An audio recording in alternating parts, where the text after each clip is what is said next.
नमस्कार, मैं डॉक्टर रमानिवास शर्मा रमन।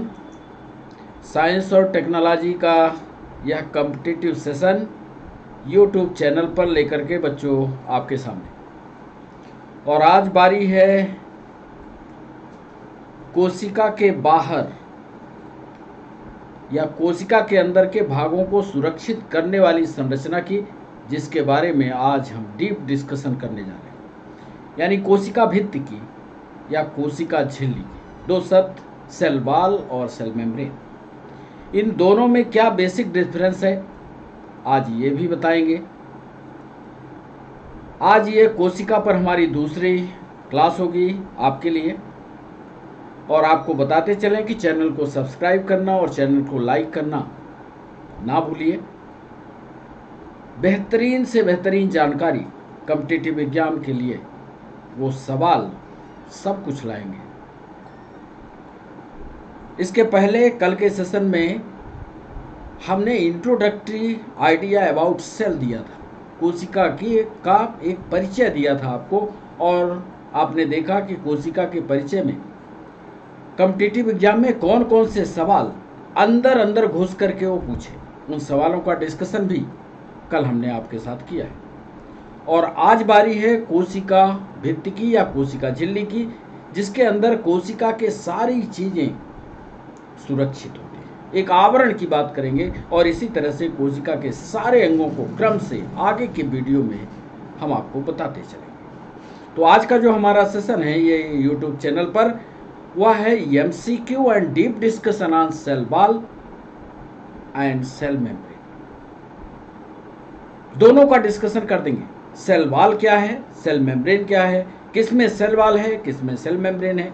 कई कॉम्पिटिटिव सवाल ये पूछे गए, आज हम डिस्कस करेंगे। एल्गी में किस तरह होती है, प्लांट में किस तरह होती है, आप में किस तरह होती है, या पौधों की कोशिका भित्ति किस रासायनिक पदार्थ की बनी होती है, ये भी डिस्कस करेंगे। आज डिस्कस करेंगे परमिएबिलिटी की, पारगम्यता की, सेलेक्टिव परमिएबिलिटी की। आज डिस्कस करेंगे सोडियम और पोटेशियम पंप की। और आज डिस्कस करेंगे एक कच्चे आम और पके आम में जो बाहरी भित्ति होती है, कैसे एक पका आम पिलपिला हो जाता है और कच्चा आम ठोस होता है। ये बहुत सारे सवाल जो आपके कॉम्पिटिटिव एग्जाम में आए हैं, उन सारे सवालों का डिस्कशन करने जा रहे हैं। तो आइए, एक चित्र हमने जो ऊपर बिल्कुल सबसे ऊपर दिखाया है, ये सेल वॉल है। यहीं पर दिख रहा है कि ये सेल वॉल कितने भागों से मिलकर के बनी है। ये बिल्कुल बाह्यतम कवरिंग है, आप देख रहे हो। ऊपर की तरफ मिडिल लेमिना है, फिर इसके बाद प्राइमरी सेल वॉल है, फिर इसके बाद सेकेंडरी सेल वॉल है, और तब जा करके साइटोप्लाज्म मिलता है। थोड़ा सा गूढ़ संरचना है। यदि एक बार आपने इसको समझ लिया तो कोशिका भित्ति से जुड़े हुए कितने भी सवाल हों आपसे बनेंगे। और आज हम आपके लिए लाए हैं एमसीक्यू का सेशन। ईमानदारी से पूरे विषय को पढ़ने की कोशिश करिएगा ताकि वो एमसीक्यू आपसे बन पाए। तो चलें सेल वॉल की ओर। पहला पॉइंट लिखते हैं सेल वॉल पर। सेल वॉल, वॉल का मतलब है दीवार, और एक शब्द आता है सेल मेम्ब्रेन यानी झिल्ली। अब ये अंतर आप तय करोगे कि पेड़ में क्या है या पौधों में क्या है, और मनुष्य या आपकी चमड़ी कैसी है, ये सारा डिस्कशन आप तय करोगे। पहला पॉइंट हम लिख रहे हैं। पहला पॉइंट हमने लिखा कि सेल वॉल किसी भी कोशिका की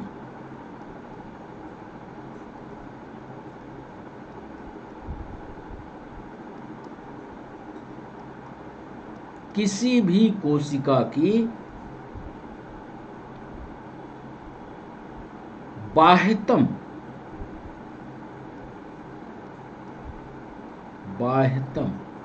संरचना है। माने यदि कोई पूछे आपके कि किसी कोशिका के सबसे बाहर क्या है, आप तुरंत कहेंगे वो सेल वॉल है। पहला पॉइंट। दूसरा पॉइंट लिखने जा रहे हैं, यह कोशिका को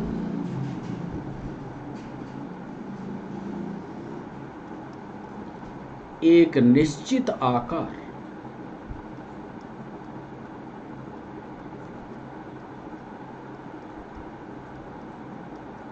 और रूप प्रदान करते हैं।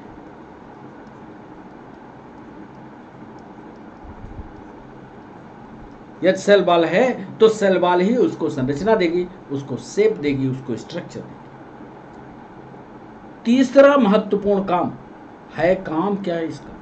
यदि सेल वॉल न होती तो क्या होता? तो ये लिख लीजिएगा कि बाहरी आघातों से सेल वॉल कोशिका को या सेल को बाहरी आघातों से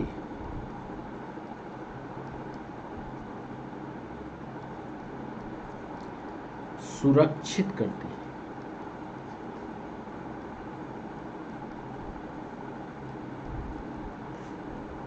बाहरी आघातों से इसकी सुरक्षा यदि करती है तो वो होती है सेल। 3 महत्वपूर्ण बिंदु सेल वॉल पर प्राइमरी रूप से हमने आपको बताया कि कोशिका की बाह्यतम रचना होगी।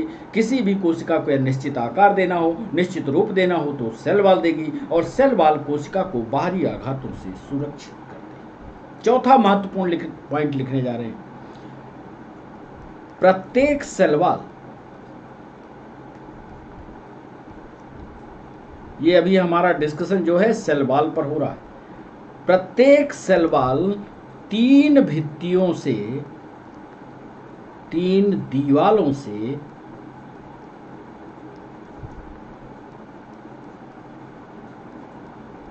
मिलकर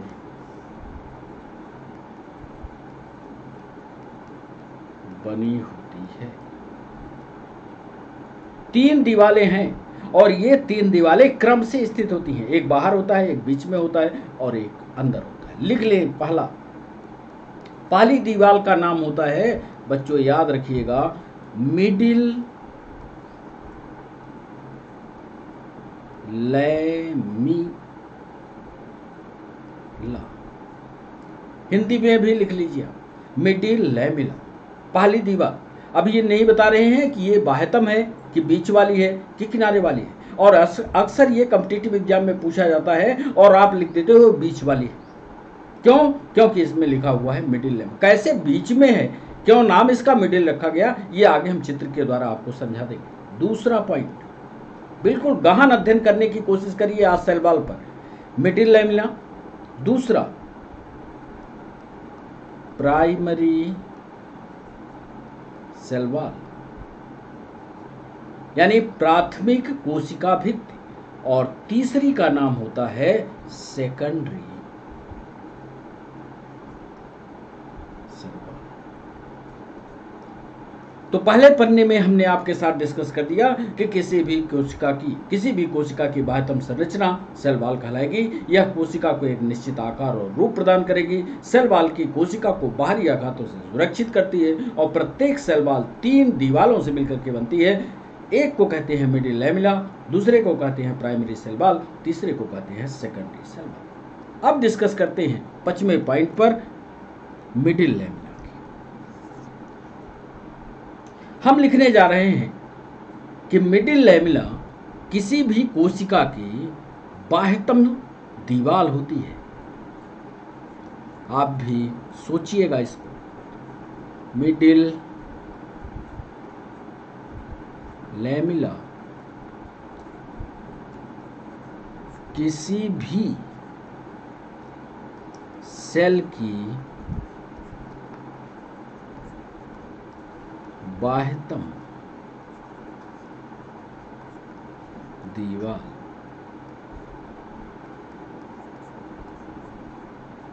होती है। और आपके कॉम्पिटिटिव एग्जाम में जो पूछा गया वो 6वें पॉइंट में लिखने वाले। 6वें पॉइंट में वो पूछ रहा है कि मिडिल लैमिना किस रासायनिक पदार्थ का बना होता है। 6वें पॉइंट में हम लिख रहे हैं कि यह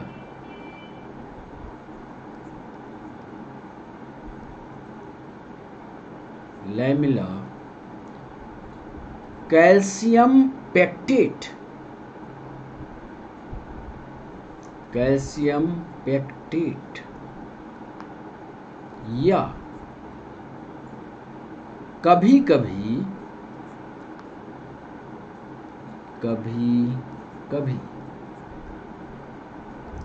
मैग्नीशियम पेक्टेट की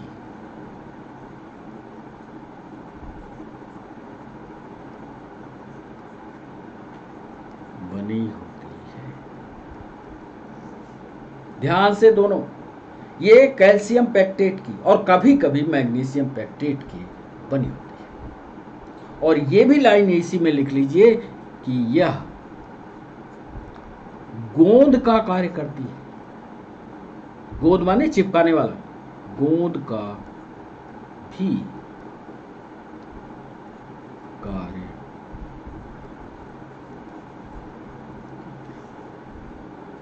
तो एक ऑब्जेक्टिव यहां से दोनों में पूछा गया है, एसआई में भी पूछा है, पीएनएसटी में भी पूछा है, रेलवे में भी पूछा है कि मिडिल लैमिना किस रासायनिक पदार्थ का बना होता है। तो याद रखिएगा कैल्शियम पेक्टेट या मैग्नीशियम पेक्टेट। सातवां एक महत्वपूर्ण पॉइंट ये भी पूछा गया कि प्राइमरी सेल वॉल किसको कहोगे। अभी चित्र में दिखाएंगे कि प्राइमरी सेल वॉल कहां है, तो आप लिख लीजिएगा प्राइमरी सेल वॉल। इसको तो आपने कोशिका के सबसे बाहर किया, मिडिल लेमिना। अब मिडिल लेमिना के बाद जो होगी वो कायदे से दूसरी है, लेकिन उसका नाम प्राइमरी सेल वॉल है। प्राइमरी सेल वॉल पतली होती है, पतली लचीली तथा किसी भी कोशिका के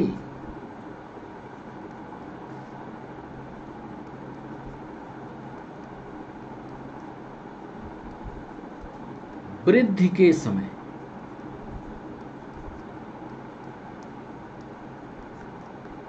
बनती है।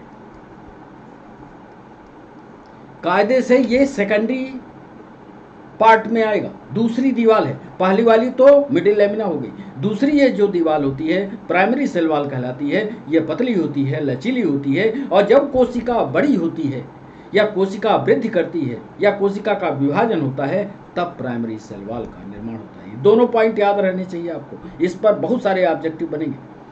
और 8वां पॉइंट इसमें लिख रहे हैं,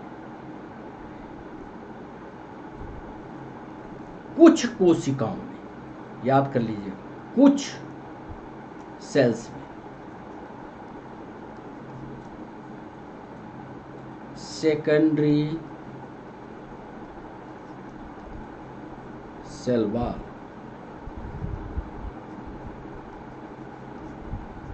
पाई जाती है। माने सब में ये नहीं होगी, कुछ ही कोशिकाओं में पाई जाती है सेकेंडरी सेल। होगी 3 परत, प्राइमरी हो गई मिडिल लेमिना की, पहले लेमिना हो गया, मिडिल लेमिना, ये सबसे बाहर हो गया, फिर उसके बाद प्राइमरी सेल वॉल हुई, और कुछ में सेकेंडरी सेल वॉल होती है। इसीलिए कोशिका भित्ति को कहा जाता है कि 3 स्तरों की बनी। जो ऑब्जेक्टिव में पूछा गया उसका जवाब देखिए, क्योंकि ऑब्जेक्टिव पूछेंगे समय चला जाएगा। 9वें पॉइंट पर आपसे पूछ रहे हैं कि प्लांट में यह किन रासायनिक पदार्थों की बनी होती है सेल वॉल। आप लिख लीजिएगा, क्योंकि आगे ऑब्जेक्टिव हम पूछेंगे। प्लांट्स में सेल वॉल सेलुलोज की, इसको तो आप रटे हैं सेलुलोज की, आज लिखिएगा हेमीसेलुलोज भी, मतलब सिर्फ आप सेलुलोज मत ढूंढते रहिए, हेमीसेलुलोज भी, सेलुलोज भी। पेक्टिन की,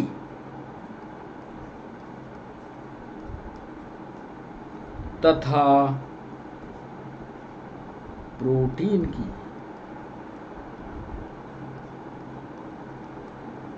बनी होती है। सिर्फ ये कह देने से कि सेलुलोज की बनी होती है, इससे आपका उत्तर पूरा नहीं होगा। आप ध्यान कर लीजिएगा कि जो सेल वॉल होती है वो सेलुलोज की, हेमीसेलुलोज की, पेक्टिन की तथा प्रोटीन की बनी होती है। एक महत्वपूर्ण सवाल जो यूपीएससी ने पूछा, उसका सीधा जवाब लिखते हैं 10वें पॉइंट। एल्गी में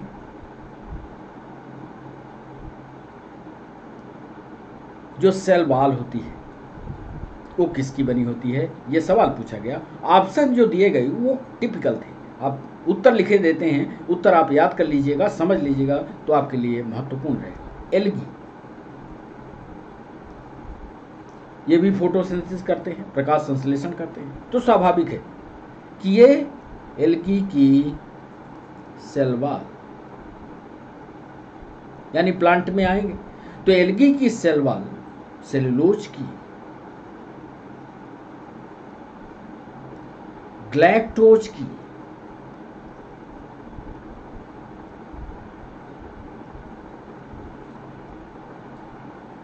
माननैन की, देखिएगा माननन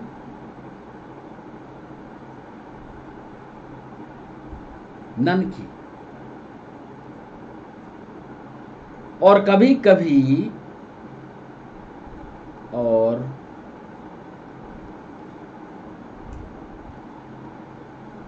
कैल्शियम कार्बोनेट की, कैल्शियम कार्बोनेट की।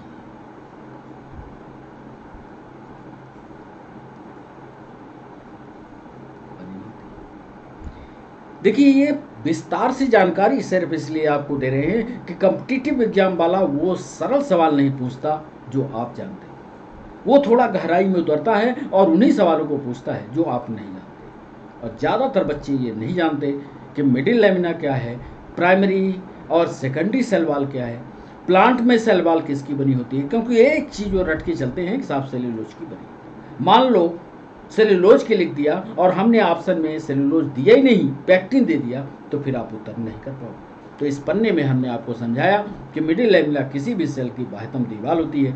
यह लेमिला कोपैक्टेट की, कैल्शियम पैक्टेट की, या कभी कभी मैग्नीज पैक्टेट की, मैग्नीशियम पैक्टेट की बनी होती है, या गोंद देने का भी कार्य करती है। प्राइमरी सेल वॉल पतली होती है, लचीली होती है, किसी भी कोशिका के वृद्धि के समय बनती है। कुछ सेल्स में सेकेंडरी सेल वॉल भी पाई जाती है। प्लांट में cell wall cellulose, hemicellulose, pectin तथा प्रोटीन की बनी होती है। एल्गी में सेल वॉल जो होती है सेल्यूलोज की, ग्लैक्टोज की, माननैन की और कैल्शियम कार्बोनेट की बनी होती है। अब इसी प्राइमरी, सेकेंडरी, मिडिल लेमिना को एक चित्रात्मक रूप से आपको दिखा दे, कितनी बेहतरीन से आपके दिमाग पर वो बैठ जाए, इसके लिए हमने प्रयास किया और ये चित्र शामिल किया। ध्यान से देखिए, एक तो हमारा सवाल आपसे यह है कि आपने कच्चा आम देखा होगा और एक आम पका आम देखा होगा।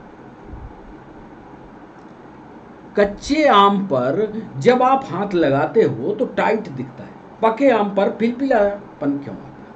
ये सवाल, इस पर भी ऑब्जेक्टिव हम चाह रहे थे तैयार करना, और इस पर ऑब्जेक्टिव तैयार हो सकता है कि कौन सी ऐसी लेयर है जो इसको पिलपिला करती है। यदि आपको पता हो तो बताइए, नहीं पता तो थोड़ा इंतजार कीजिए, आगे हम बताएंगे।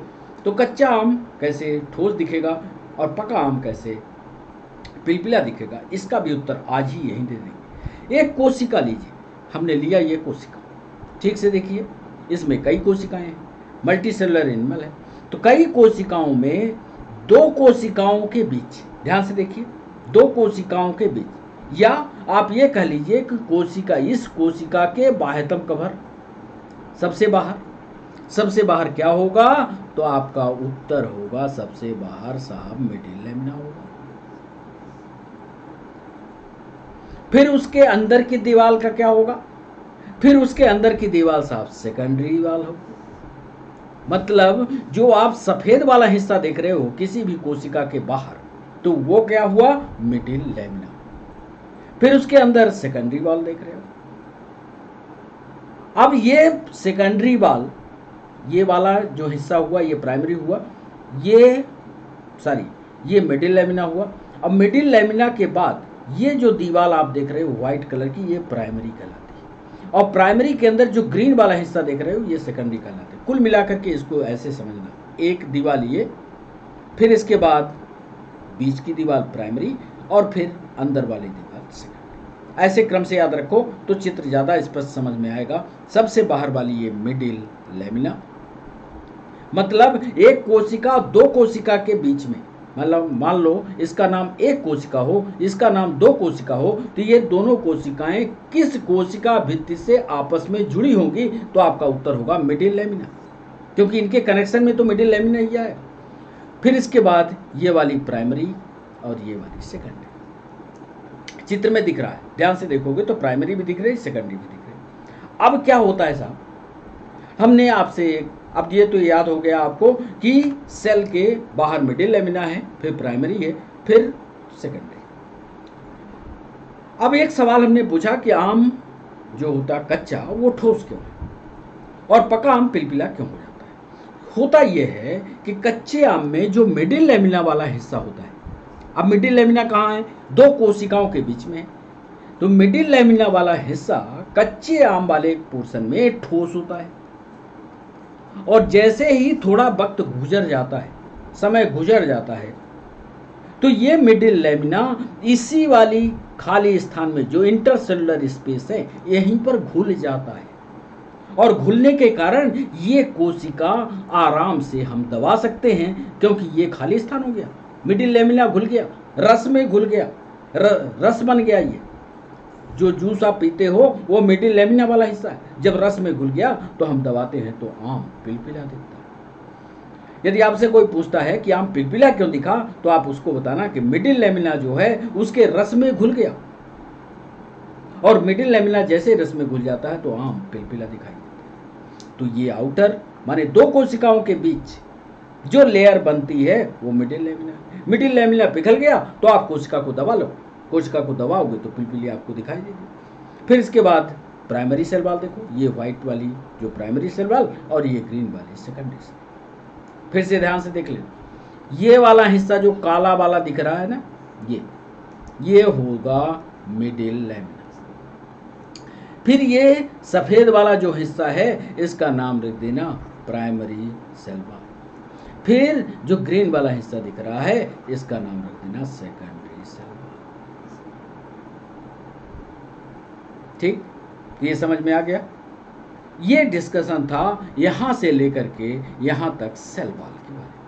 कई बार आपसे सेल वॉल और सेल मेम्ब्रेन के बारे में डिस्कशन हुआ है, लेकिन आज गंभीरता से सेल वॉल को इसलिए पढ़ा दिया कि सेल वॉल पर अंदर घुस करके भी सवाल पूछता है, तो आप उसके लिए निश्चित रहें कि सेल वॉल किसी भी कोशिका की बाह्यतम संरचना होगी, कोशिका को एक निश्चित आकार रूप देगी, सेल वॉल कोशिका को बाहरी आघातों से सुरक्षित करेगी, और यह middle lamina, primary cell wall और सेकेंडरी सेल वॉल जो आपके परीक्षा में ऑब्जेक्टिव में पूछा जाता है, वो ये पूछा जाता है कि प्राइमरी सेल वॉल या मिडिल लेमिना या सेकेंडरी सेल वॉल किस रासायनिक पदार्थ की बनी होती है, वो सारी चीजें आपको याद हो। अब चलिए हम बात कर लेते हैं सेल मेम्ब्रेन की।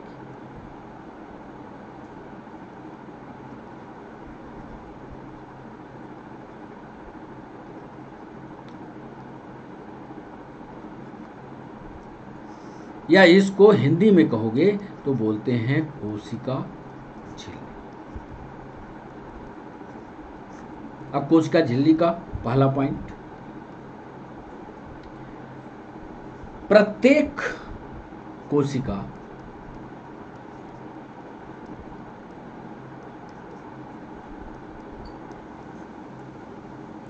एक बाहरी परत से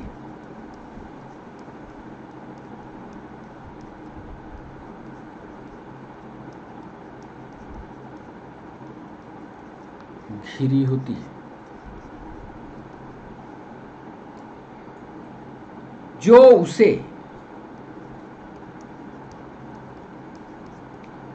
बाहरी वातावरण से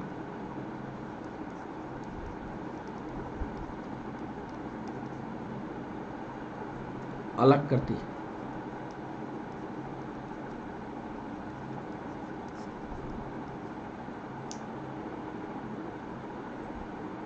इसी को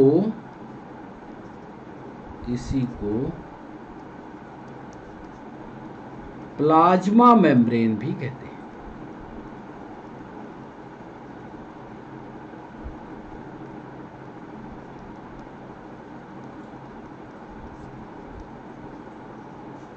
मतलब हम लोगों की कोशिका के बाहर जो संरचना आपको दिखाई दे रही है वो प्लाज्मा मेम्ब्रेन है। ये जो दिखाई दे रही है ये प्लाज्मा मेम्ब्रेन, क्योंकि हम लोगों में सेल वॉल नहीं होती, सेल वॉल ठोस होती है।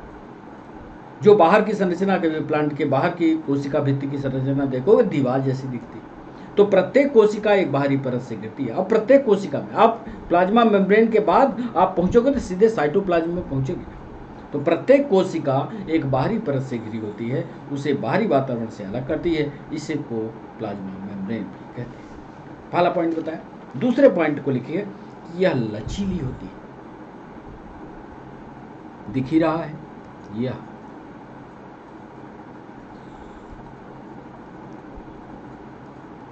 लचीली होती है। लिपिड तथा प्रोटीन की बनी होती है। अंडरलाइन करिएगा, यह भी सवाल कई बार पूछा गया। लिपिड तथा प्रोटीन की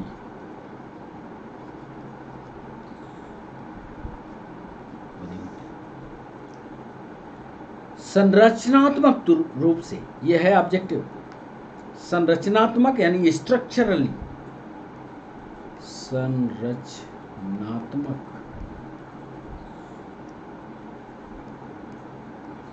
रूप से यह पतली होती है। थिन और थिक में अंतर याद रखिएगा।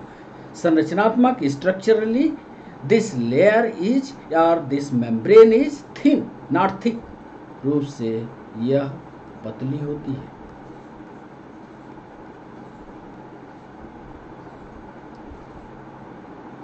जो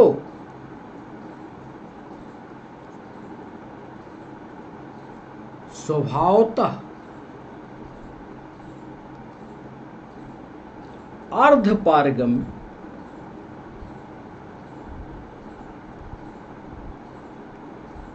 अंग्रेजी में इसको लिखिएगा सेमी परमिएबल, अर्धपारगम्य या सेलेक्टिव परमिएबल,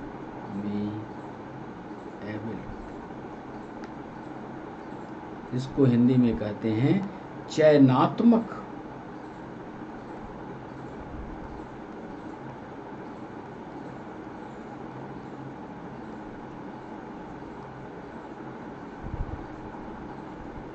मतलब ऐसा नहीं है कि जो पदार्थ है वो सीधा अंदर चला आएगा। हम लोगों की चमड़ी के अंदर हम लोग पानी में घुसते हैं तो क्या पानी अंदर घुसता है? नहीं घुसता।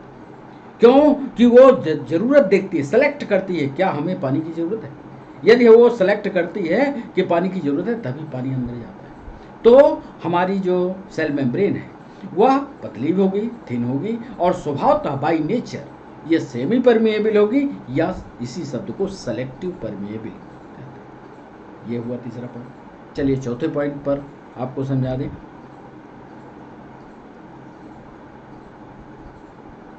वायरस को छोड़ दिया जाए, एक्सेप्ट वायरस, वायरस को ये भी कॉम्पिटिटिव पॉइंट। वायरस को छोड़कर यह जंतुओं में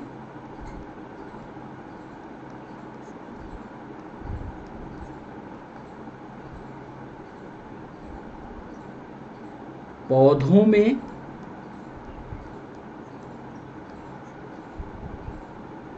तथा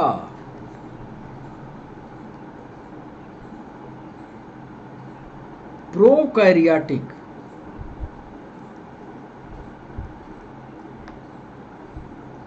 जीवों के साथ। ये सारे सवाल पूछे गए हैं कि वायरस को छोड़ दिया जाए तो एनिमल में भी प्लाज्मा मेम्ब्रेन होगी, प्लांट में भी प्लाज्मा मेम्ब्रेन होगी और प्रोकैरियोटिक जितने जीव हैं सब में होगी एक्सेप्ट वायरस। प्रोकैरियोटिक जीवों के साथ फंजाई में या कवकों में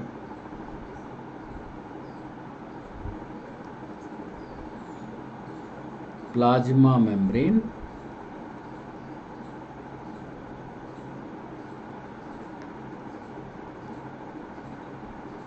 पाई जाती है। 55 सेल मेम्ब्रेन का जो अध्ययन था, यानी कोशिका झिल्ली का जो अध्ययन था, वो 1950 के बाद विस्तार से पढ़ा गया, देखा गया, समझा गया। और खासकर इसका अध्ययन तब स्पष्ट हो पाया जब इलेक्ट्रॉन माइक्रोस्कोप की खोज कर ली गई। तब तो स्पष्ट रूप से समझा गया कि क्यों ये कोमल है, कैसे पानी अंदर नहीं जाता, कभी कभी पानी चला जाता है, कैसे सेलेक्टिव परमेबिलिटी होती है। इसका अध्ययन 1950 अथवा इलेक्ट्रॉन माइक्रोस्कोप की खोज के बाद। ये भी सवाल पीएससी में पूछा गया। तो 5वां पॉइंट लिखिएगा कि सेल मेम्ब्रेन का अध्ययन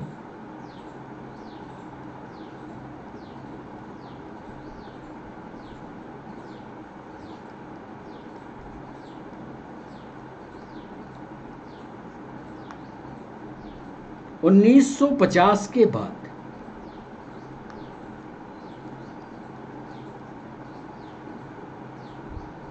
बृहद रूप में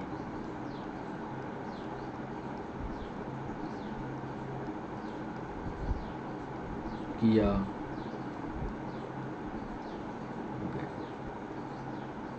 मतलब 1950 के पहले चूंकि हमारे पास इलेक्ट्रॉन माइक्रोस्कोप नहीं था, तो आपको ये ध्यान रखना है कि जब इलेक्ट्रॉन माइक्रोस्कोप का आविष्कार हो गया है, उसके बाद सेल मेम्ब्रेन का विस्तार से अध्ययन किया। एक सवाल में पूछा गया कि ह्यूमन की जो आरबीसी होती है, रेड ब्लड कार्पिसेस होती है, जिसका दूसरा नाम एरिथ्रोसाइट्स भी, इसकी बाह्यतम जो सेल मेम्ब्रेन होती है, क्योंकि जंतु कोशिका है तो सेल मेम्ब्रेन होगी, इस सेल मेम्ब्रेन में कितने % प्रोटीन होता है, ये भी सवाल पूछा गया। तो 6वें पॉइंट में इसको भी लिख दें। ह्यूमन आरबीसी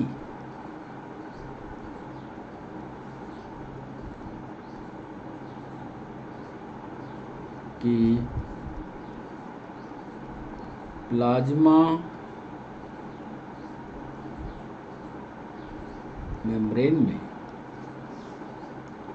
40%, याद कर लीजिए, 40% प्रोटीन।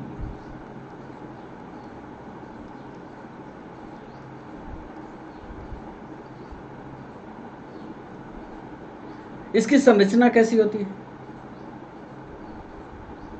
और आपको बता दिया कि मनुष्य की या जीव की संरचना प्रोटीन और लिपिड और प्रोटीन की बनती है, ये तो पहले ही बता दिया है। इसकी जो संरचना है, ये संरचना किस सिद्धांत पर आधारित है, ये भी सवाल यूपीएससी ने पूछा, ये भी पॉइंट लिख लीजिए। प्लाज्मा मेम्ब्रेन, प्लाज्मा मेम्ब्रेन की संरचना, और इसको साइंस वाले बच्चों ने पढ़ा होगा, फ्लूइड मोज़ेइक मॉडल।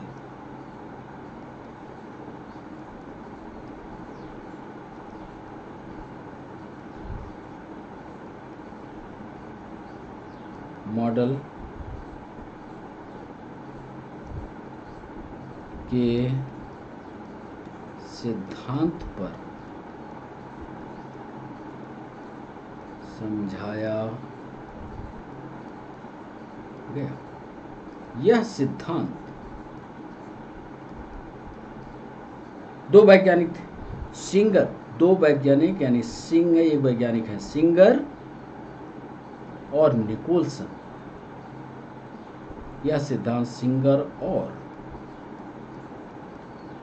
निकोलसन के द्वारा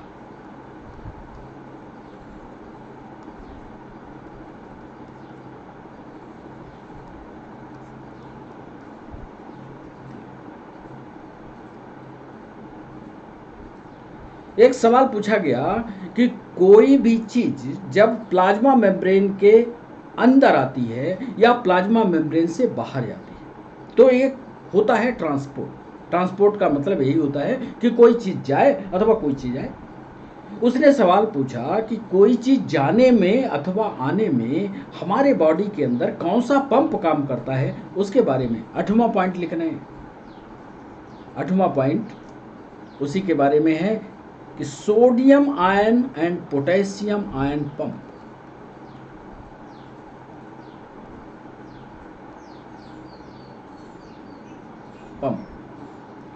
एक्टिव ट्रांसपोर्ट का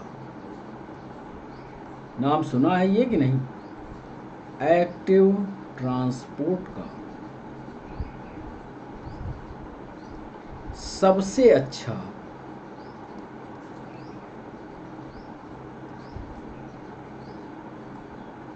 उदाहरण है।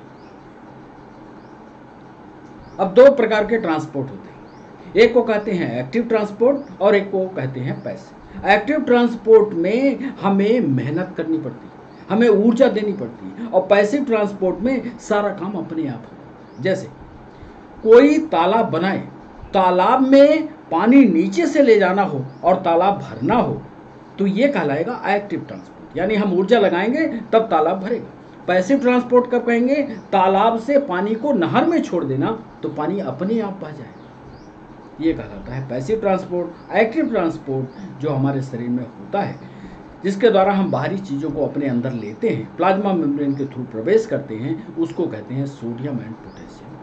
थोड़ी सी जानकारी दिया है, ज़्यादा गंभीर से की जानकारी ना तो पूछी गई है और ना आपसे पूछी जाएगी, सिंपल जानकारी इसका।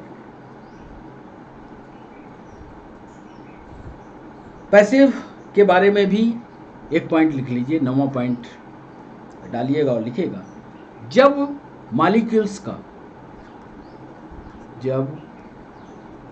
मॉलिक्यूल्स यानी अणुओं का, मॉलिक्यूल्स का गमन यानी ट्रांसपोर्ट बिना ऊर्जा के हो जाए, बिना ऊर्जा इस्तेमाल के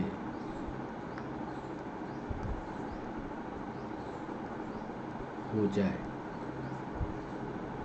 जब मॉलिक्यूल्स का गमन बिना ऊर्जा इस्तेमाल के हो जाए तो उसे पैसिव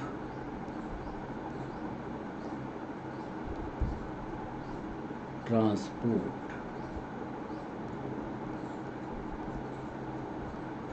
उसने चूंकि पीएनएसटी में सवाल पूछा था, सेम सवाल पूछा था कि जब प्लाज्मा मेम्ब्रेन के द्वारा अणुओं का आवागमन हो और अणुओं के आवागमन में ऊर्जा की आवश्यकता ना हो तो निम्न में से, इस ट्रांसपोर्ट को निम्न में से क्या कहेंगे? उसमें एक्टिव पैसिव दोनों नन करके उत्तर दिया था, इसलिए दोनों पॉइंट का डिस्कशन कर दिया कि जब हम अणुओं का ट्रांसपोर्ट करें और उसमें ऊर्जा लगे तो उसको एक्टिव ट्रांसपोर्ट, और जब अणुओं का प्रवाहन हो, गमन हो, लेकिन ऊर्जा का इस्तेमाल ना हो तो उसको पैसिव ट्रांसपोर्ट कहते हैं। इसी बात को आपकी संरचना में हमने पहले बताया कि जो सेल मेम्ब्रेन होती है वह किसकी बनी होती है? लाइपोप्रोटीन। आइए सेल मेम्ब्रेन की संरचना आपको दिखाते हैं। ये लाइपोप्रोटीन, और ये लाइपोप्रोटीन की बाई लेयर होती है, देखा आपने?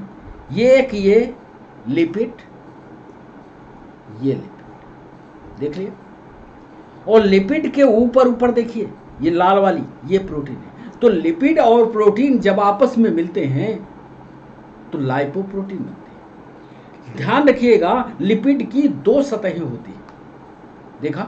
ये लिपिड की दो सतहें, एक यहाँ है, एक यहाँ है, बीच में ये गैप है, और इसी बीच में ये प्रोटीन इसके साथ मिला हुआ है। और ये प्रोटीन जो है एक कार्बोहाइड्रेट का चेन बना करके चीजों को अंदर करता है, पास करता है। जो बीच की ये लेयर होती है, ये इसमें फास्फोरस मिल जाता है, और ये फास्फोरस फास्फोलिपिड के नाम से जाना जाता है। विस्तार से इसकी संरचना पर सवाल नहीं पूछे गए, इसलिए हमने विस्तार से इसको पढ़ाने की कोशिश नहीं की है। सिर्फ ये पूछा है कि इसमें लिपिड की कितनी लेयर होती है। आपको दिखा रहे हैं चित्र पर, दिख रहे हैं? यहाँ पर ये लिपिड की दो लेयर होती है, ये प्रोटीन की लेयर होती है। अब ये प्रोटीन की लेयर कैसे ट्रांसपोर्ट करती है ये देखते जाइए।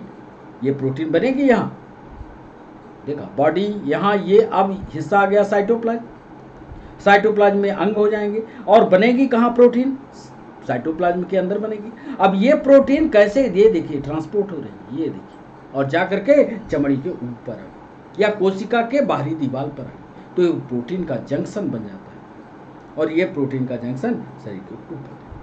तो सेल मेम्ब्रेन के बारे में सिर्फ आपको इतनी ही जानकारी याद करनी है कि ये लिपिड जो होती है बाइलेयर होती है, इसके अलावा इसमें प्रोटीन मिला होता है। प्रोटीन कैसे ट्रांसपोर्ट होती है, नीचे साइटोप्लाज्म से छेद बना करके ऊपर की ओर ट्रांसपोर्ट हो जाती है। बस इतनी जानकारी रखिएगा। अब यहाँ पर ये सेल का आंतरिक हिस्सा होगा जिसको हमने साइटोप्लाज्म दिखाया। फिर अभी हम कोशिका का एक कंप्लीट डायग्राम जब बनाएंगे तो ये भी संरचना आपको और बेहतरीन ढंग से समझेगा। तो सेल मेम्ब्रेन का एक शब्द आया सोडियम और पोटेशियम का। अब ये झिल्ली आप देख रहे हैं, ये वही बाइलिपिड लेयर है, एक लिपिड की ये लेयर हो गई, एक लिपिड की ये लेयर हो गई। अब कोई चीज को प्लाज्मा मेम्ब्रेन के द्वारा अंदर करना है या प्लाज्मा मेम्ब्रेन के द्वारा बाहर करना है, दोनों होगा। जब प्लाज्मा मेम्ब्रेन के कोई चीज को हमें अंदर करना होता है तो सोडियम और पोटेशियम एक्सचेंज पंप काम करता है। और ध्यान से देखो, इसमें हमने एटीपी का उपयोग किया, देखा एटीपी बदल गया किसमें, एडीपी में। इससे ऊर्जा बनती है और यही ऊर्जा इस सोडियम और पोटेशियम पंप को चलाती है और कोई भी मटेरियल हमारे इसमें अंदर चला आता है। अब कोई चीज को बाहर करना हो तो ये बाहर करने के लिए पैसिव ट्रांसपोर्ट बना लेता है कि चलो अब इसमें हम बाहर करने में कोई ऊर्जा नहीं लगाएंगे, तो इसको पैसिव ट्रांसपोर्ट में बदलता है। तो ये एक्स्ट्रा सेलुलर फ्लूइड, ये देखिए एक्स्ट्रा सेलुलर फ्लूइड, जो फ्लूइड शरीर के बाहर है उसको अंदर लाने में सोडियम और पोटेशियम एक्सचेंज काम करता है। इसमें एटीपी में बदलता है। ये गलत, इसको ज़्यादा विस्तार से समझने की जरूरत नहीं है। आपको सिर्फ ये समझना है, आपको सिर्फ ये समझना है कि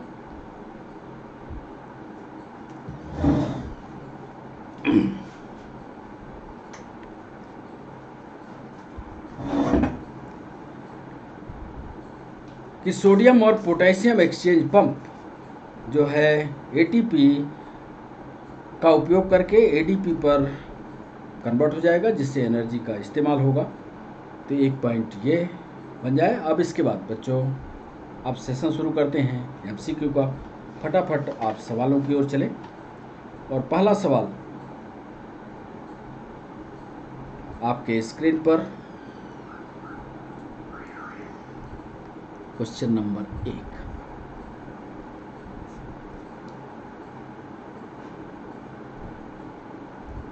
एक जीवित जीव बना होता है, एक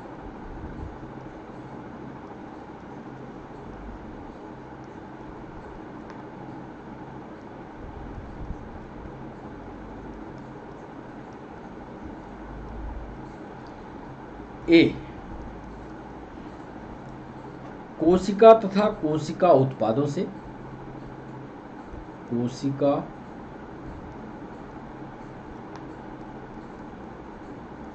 तथा कोशिका उत्पादों से, बी सिर्फ कोशिका से,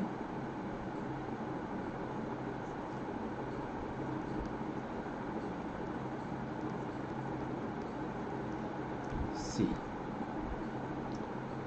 सिर्फ कोशिका उत्पाद से, या डी केवल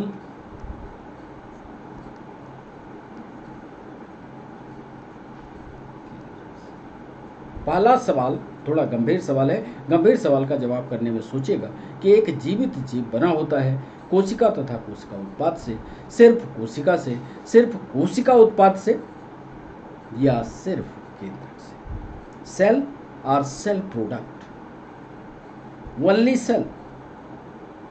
cell product or only nucleus. पहला सवाल। दूसरा सवाल,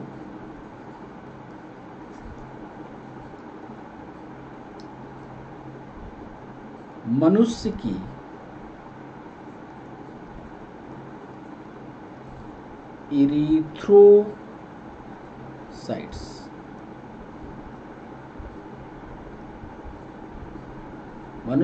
इरिथ्रोसाइट्स सेल की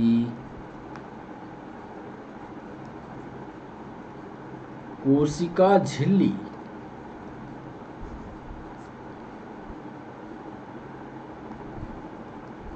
बनती है। A 40% protein and 53% lipid. B 80% protein and 20% lipid। C 40%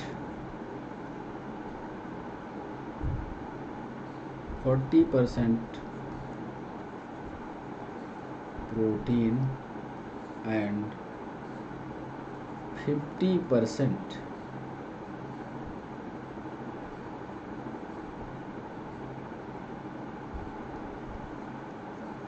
lipid and D 52%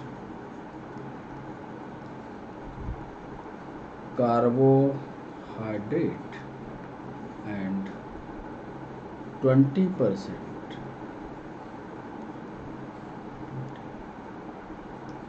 मनुष्य की इरिथ्रोसाइट्स होती हैं, मनुष्य में पाई जाती हैं।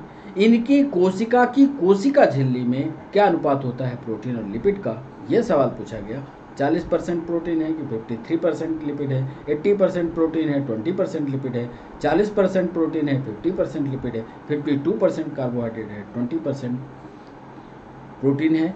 और तीसरा सवाल, कोशिका झिल्ली का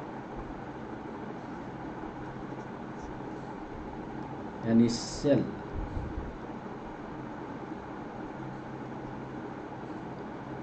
मेम्ब्रेन का इलेक्ट्रॉन माइक्रोस्कोपिक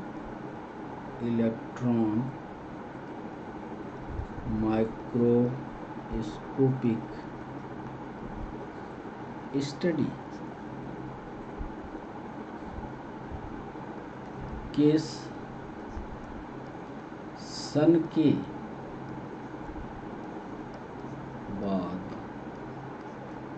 की गई। ए 1931, बी 1913, सी 1950 और डी 1900। सवाल को फिर पढ़िए। हमने सवाल पूछा है कि सेल मेम्ब्रेन के इलेक्ट्रॉनिक माइक्रोस्कोपिक स्टडी किस सन के बाद, यानी जब इलेक्ट्रॉन माइक्रोस्कोप का विकास हो चुका होगा उसके बाद स्टडी हुई। इतना ध्यान रखिएगा, उल्टा पुल्टा उत्तर मत करिएगा। और चौथा सवाल,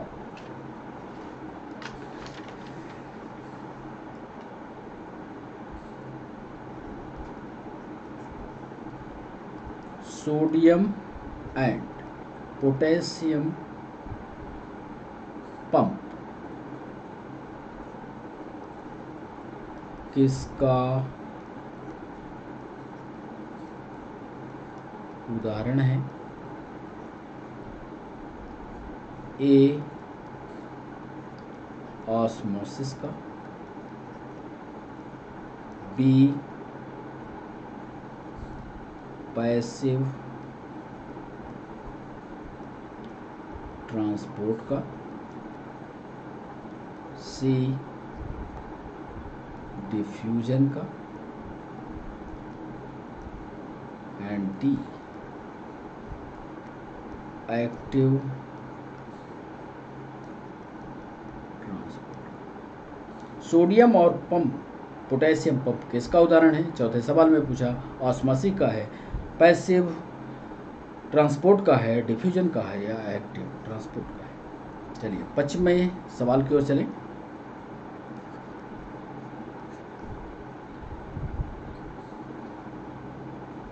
पश्चिमी सवाल में हम पूछ रहे हैं निम्न में से कौन सा कार्य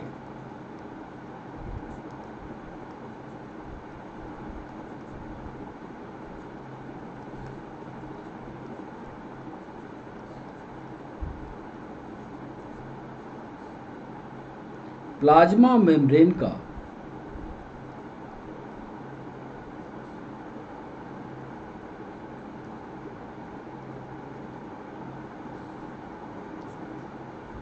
प्रमुखतम कार्य है?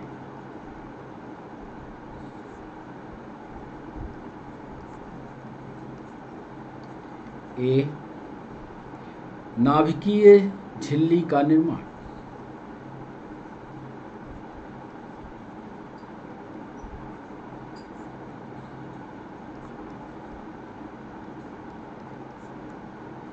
बी, अणुओं का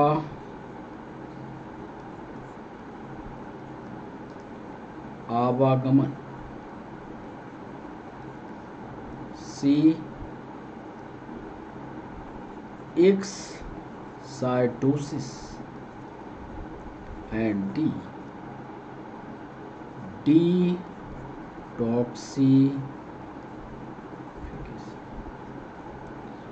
हमने 25वें सवाल पर पूछा कि निम्न में से कौन सा कार्य प्लाज्मा मेम्ब्रेन का प्रमुखतम कार्य है? नाभिकीय झिल्ली का निर्माण है, अणुओं का आवागमन है, एक्साइटोसिस है या डिटॉक्सिफिकेशन। 6वां सवाल,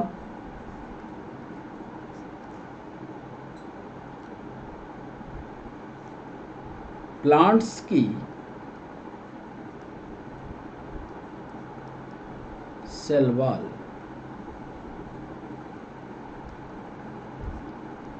बनी होती है? ए, सेलुलोज की, बी, हेमी सेलुलोज की,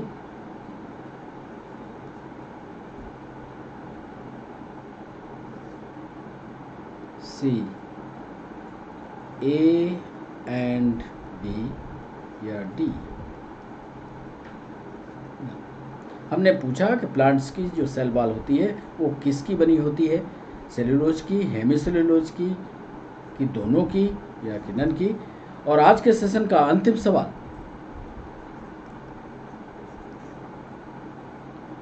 एल्गी की सेल वॉल,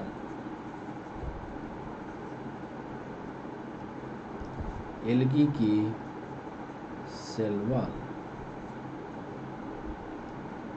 बनी होती है?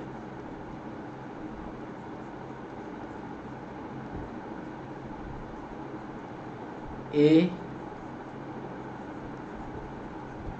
प्रोटीन की, बी,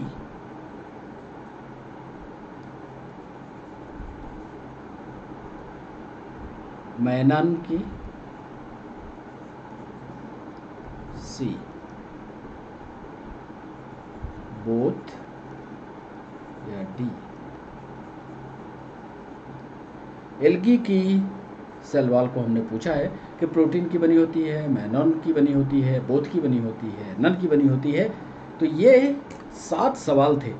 7 सवाल में आपने कौन से उत्तर किए? चलिए आपका देखते हैं कि नंबर 1 से फिर सवालों के सिलसिला को शुरू करते हैं, आपको उत्तर बताते हैं और आप अपने आप को चेक करिए कि आपने कितने उत्तर सही किए। तो पहला सवाल, एक जीवित जीव बना होता है तो जीवित जीव सिर्फ कोशिका से नहीं बन सकता, सिर्फ कोशिका के उत्पाद से नहीं बन सकता, सिर्फ केंद्रक से नहीं बन सकता। यानी पहला जवाब होगा कोशिका, और कोशिका के जो उत्पाद है, प्रोडक्ट है, उससे बनता है। पहला सवाल, मनुष्य की इरिथ्रोसाइट सेल की कोशिका झिल्ली बनती है। आपको याद होगा पीछे के लेक्चर में हमने इसको बताया भी है। लिपिड का जरूर नहीं बताया है पर प्रोटीन का बताया है। इरिथ्रोसाइट को आरबीसी भी बोलते हैं। लाल रक्त कणिका भी बोलते हैं, जिसमें 40% प्रोटीन और 53% लिपिड होता है। पहला इसका उत्तर सही होगा। तीसरे सवाल पर हमने पूछा कि सेल मेम्ब्रेन का इलेक्ट्रॉन माइक्रोस्कोपिक स्टडी किस सन के बाद की गई। तो चूंकि इलेक्ट्रॉन माइक्रोस्कोप 1973 के बाद 1973 तक बन पाया, इसलिए स्टडी जो है 1973 के बाद हुई है, ये ध्यान रखिएगा।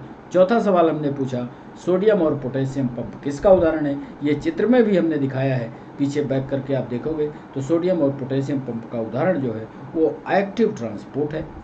एक्टिव ट्रांसपोर्ट उस पर पढ़िएगा। पांचवें सवाल में हमने पूछा निम्न में कौन सा कार्य प्लाज्मा मेम्ब्रेन का प्रमुखतम कार्य है। नाभिकीय झिल्ली का निर्माण, एक्साइटोसिस, डिटॉक्सिफिकेशन। लेकिन चूंकि प्लाज्मा मेम्ब्रेन सेलेक्टिव परमिएबल है, इसलिए अणुओं का आवागमन यही निर्धारित करती है, तो मॉलिक्यूलर ट्रांसपोर्टेशन इसका प्रमुख गुण होगा। छठवें सवाल में हमने पूछा प्लांट की सेल वॉल किसकी बनी होती है। तो अभी हमने आपको पीछे पढ़ाया भी सेलुलोज की है, हेमिसेलुलोज की है, दोनों की है, तो इसका सही जवाब सी होगा, ए और बी। सातवें सवाल पर हमने पूछा एल्गी की सेल वॉल किसकी बनी होती है। तो ये भी डिस्कशन हमने पीछे लेक्चर में किया है, मैन्यून की बनी होती है, तो इसका सही जवाब होगा बी।